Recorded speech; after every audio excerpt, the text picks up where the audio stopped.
Well, here we're talking primarily about Vajrayana, about the uncommon Mahayana, the teachings that are derived from the esoteric teachings known as the Tantras, given originally by the Buddha.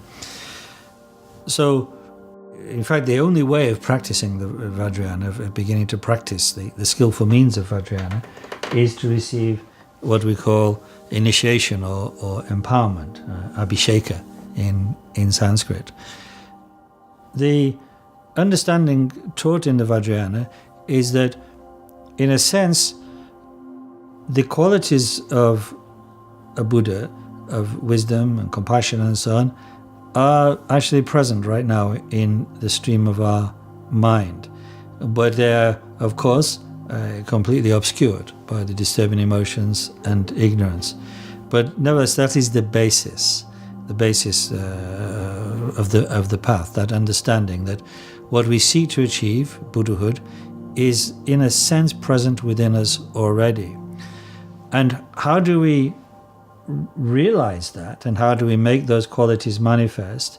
Through that we need to enter the path. But we cannot enter the path without receiving the appropriate initiations that will allow us to engage in those practices. Because an initiation is not merely the imparting of a certain set of techniques, for practicing visualization or recitation of mantras and so on, but it is actually, so to speak, a ripening of the seeds of enlightenment within us. The seeds of enlightenment that are present but completely obscured right now, even within our ordinary body, speech and mind, or to put it another way, that are present but are right now obscured within our 5 aggregates. So initiation is the ripening of those aggregates, or the body, speech and mind, so that it's like begins to its intrinsic potentiality begins to manifest. So in the ritual of an initiation, a Lama makes a connection, establishes a connection between the enlightened state, the nirvana state, if you like, the state symbolized by the Buddhas, and our present unawakened state. Unawakened, but still, as it were, containing the seeds of enlightenment. Those two are kind of connected by the ritual of initiation. In a ritual of initiation, a Lama formally introduces us to the environment of a deity, the mandala of a deity, and that deity itself. Now, to talk of deities makes it sound like we're talking about something theistic, but actually Vajrayana is just, a deity in Vajrayana is just like a kind of code word for the qualities of enlightenment.